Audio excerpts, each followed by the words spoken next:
Moi boas tardes a todos e a todas. Nesta ocasión atopámonos con Antonio Fernández, máis coñecido como Toni, teniente alcalde de Xinzo de Limia. Bos días, Toni. Moi bons días, benvidos por estar aquí en Xinzo. Bueno, prazer enoso. Primeiramente, gustaríame comenzar a entrevista agradecéndoche a túa presenza neste campeonato aquí en Xinzo de Limia. Moi ben, por moitas gracias a vos, desde logo, sigo insistindo por estar aquí. Desde a Concellería de Deportes no Concello de Xinzo de Limia, para non ser un placer xuntar Galicia en Xinzo de Limia, non só xa por a modalidade deportiva, sino tamén por a actividade cultural que nos metedes, incluso por a propia hostelería e o motor económico, pois que nos axuda moito pois que a nosa economía tamén funcione, non? Desde logo agradecer moitísimo a Federación Galega de Karate, en especial a Óscar, que foi un gran anfitrión sobre esta modalidade que me estuvo contando fai un pouquiño nestes intres, de que se está mellorando moitísimo e ano tras ano pois esta afición tan boa que tendes do karate. Agradecer, como non pode ser de outra maneira, que a Liga Galega se realizara en Xinzo.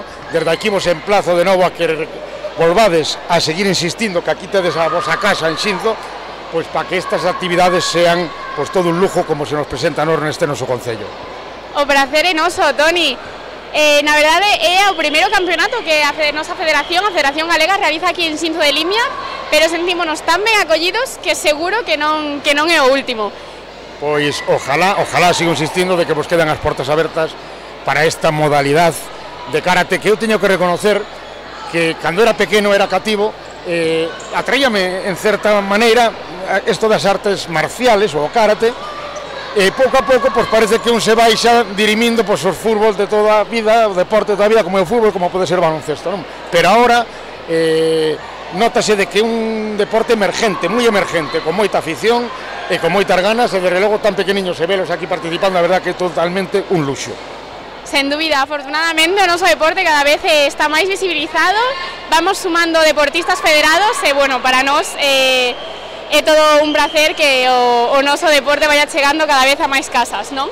E, bueno, Toni, gustaríanos saber que opinas sobre como se está levando a cabo o campeonato no día de hoxe aquí en Xinzo. Pues mira, agradecer totalmente a organización por parte da Federación, que tamén puxo os seus medios, pero tamén por parte nosa desde o Concello, pois tamén estamos observando de que, según me decía o presidente da Federación, que estaba encantado co trato que lle fixeron os técnicos deportivos que temos tamén no Concello, e, bueno, se en algo cometemos algún erro, pois disculpádenos, porque o ano que ven, como vos estamos emplazando a que veñades, trataremos de correxilos e, como non pode ser de outra maneira, de melloralos, lóxicamente.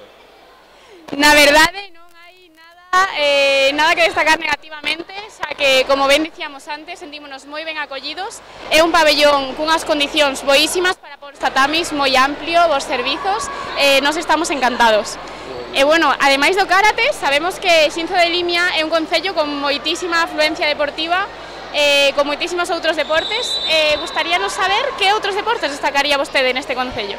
Mira, por actividades deportivas e por colectivos deportivos temos bastantes, non? Empezando quizá por o de sempre o fútbol, que é o deporte estrella, non? O deporte rei, por chamarlle así.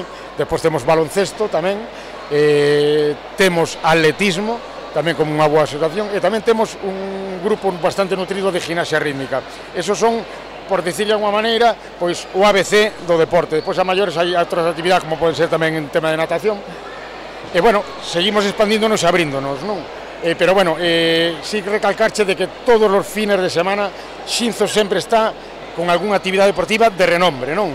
Desde a Federación, como pode ser a vosa, neste caso Galega de Karate, como pode ser actividades de fútbol por a Copa Diputación, por a Federación, con equipos invitados, como pode ser calquer equipo de primeira división, que pode tamén acercarse a Xinzo, ou ben no baloncesto tamén, que tamén unhas escolas bastante importantes que temos. É dicir, temos as escolas deportivas a día de hoxe con moitas fichas en calquer disciplina que sea da súa federación correspondiente, e a maiores temos os equipos federados de toda a vida, neste caso como pode ser o noso gran querido equipo, o Antela Fútbol Club tamén. Como teniente alcalde de Xinzo de Limia ten que ser todo un orgullo ter unha poboación tan activa, tan inculcada co mundo deportivo. E, bueno, ti tendo tanta relación, non, con este ámbito do deporte e actividade física, gustaríanos saber cal é a túa opinión sobre o noso deporte, sobre o karate como disciplina deportiva. Mira, como te dicía antes, estou notando máis que nunca que un deporte emergente, un deporte con moito futuro e un deporte que incluso educa tamén a xente, non? Sobre todo estes nenos, velos tan pequenos participando con esa ansia. Eu estuve dando unha volta antes e observando que conocía un pouco justamente como funcionaba esta disciplina, pero quedaba un embelesado mirando os nenos tan pequeniños, que forma de participar e que forma de competir. A verdad que un orgullo, ojalá que aquí salga, pues, destas promesas un gran deportista neste deporte, de verdad que sí, alegraría moito. Iso de seguro, Toni. Bueno, ademais, como xa publicamos polas nosas redes sociais hai uns días, unha das nosas deportistas, Ariadna Álvarez Guadarrama, deportista galega, quedou campeona na Copa de España no pasado fin de semana. Pois é seguir esa estela de Ariadna, ojalá, por eso sigo insistindo, ojalá dende Xinzo poida salir tamén alguén, e se non pode ser de Xinzo, de la provincia de Ourense, e se non pode ser da provincia de Ourense, que sea da nosa Galicia, non? Que é o que temos que defender, seguir tirando e agradecerlle, como non pode ser de outra maneira, a esta gran federación que tendes, e dende logo presidida por Óscar, que a verdad tuve a gran suerte de conocelo e estar deparando con el varias cousas, ten moitas ganas e moito entusiasmo por seguir loitando e traballando por esta modalidade. Totalmente, a nosa federación continuará crecendo para darmos a todos os deportistas, a todas as familias, bueno, a todos os concellos que visitemos nos campeonatos as mellores condicións. E bueno, desde a nosa parte, na Federación Galega de Karate, agradecerche a ti, Toni, a túa presenza hoxe con nós neste campeonato. Bueno, moitísimas grazas pola túa entrevista tamén. Nada, eu disculpar a presencia neste caso de Cristina Campero, a nosa concelleira de Deportes, que por motivos de forza maior non pudo asistir non ao evento total, pero sei que se vai chegar agora, pois en breve, estará por aquí. O alcalde tamén o temos tamén hoxe de viaxe, e bueno, tocoume a min, pois, estar aquí representando o Concello de Xinzo con gran entereza, desde logo, e con gran orgullo, que volverei po ano, se Dios quere, a estar emplazado aquí con vos, de verdad que sí, moitas gracias. O prazer é noso, Toni. Gustaríanos moito vernos aquí o ano que ven, así que, bueno, ata a próxima. Moi ben, pois moitas gracias a vos, moitas gracias.